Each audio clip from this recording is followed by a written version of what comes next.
The fog in the old stone burying ground was a living thing, thick and pale, swirling around the crooked headstones like a slow, mournful dance.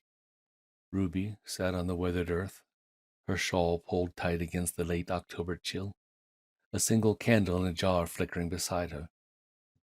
She had come here every night for a year since the day she lay Ayden to rest, a ritual of love and longing. The wind whispered through the gnarled oak branches, and Ruby heard the phantom howls she had grown so accustomed to, the wolves that sang their lonely song, just as the lyrics had promised.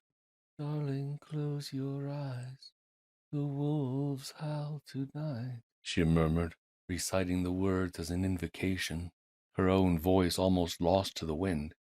Imagine that it's me, serenade you oh so sweetly. Ruby had always been a hopeless romantic, a believer in the kind of love that defied even death. Ayden, the realist, had scoffed at her notion of spending her life across his grave. But on his deathbed, a fleeting look of fierce love had crossed his face as she told him her greatest fear.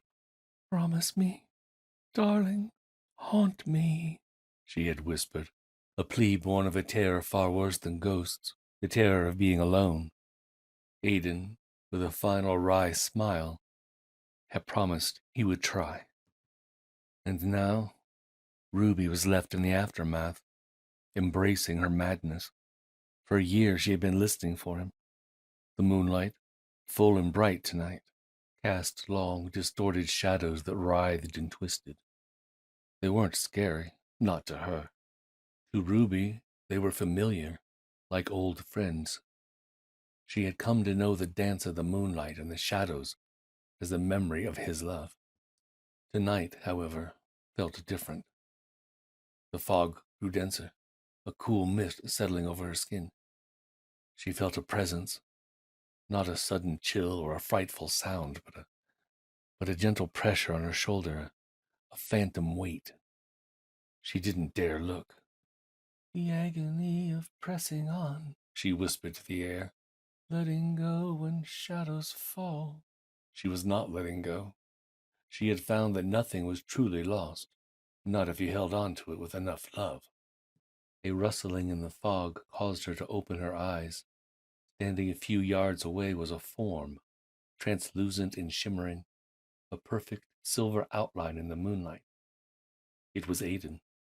He was just as she remembered him, his hair a little disheveled, his hands in his pockets. He seemed to be looking at her, a hint of his old familiar smile on his spectral face. He didn't speak. Instead, a soundless melody drifted through the air, carried on the breeze. It was the softest tune, a gentle humming serenade that felt impossibly sweet and terribly sad. It was his promise, fulfilled.